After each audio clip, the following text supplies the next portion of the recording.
ఈ మధ్య ఇంటర్నెట్లో ఒక వీడియో తీవ్ర సంచలనం సృష్టించింది.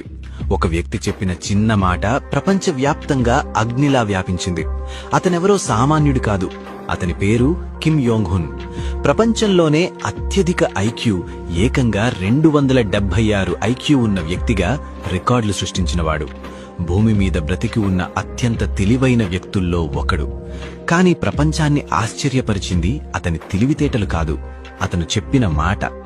సైన్స్ గురించి, టెక్నాలజీ గురించి మాట్లాడాల్సిన ఆ మేధావి అందరి ముందు నిలబడి ఇలా అన్నాడు: యేసుక్రీస్తు దేవుడు అని నేను నమ్ముతున్నాను.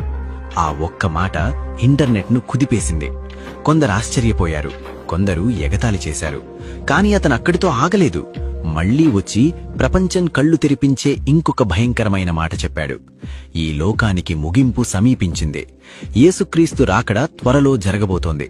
ఈ లోకం ఇప్పుడున్నట్లుగా ఎప్పటికీ కొనసాగదు. Hello everyone, I am the world's highest IQ record holder, Young Hoon Kim. Today, I want to declare this important message. The end is near, and Jesus Christ is coming soon. This world will not continue forever as it is now. Jesus Christ will come again. ఆ మాట విన్నప్పుడు ఒక్క క్షణం మన గుండె ఆగినంత పనవుతుంది.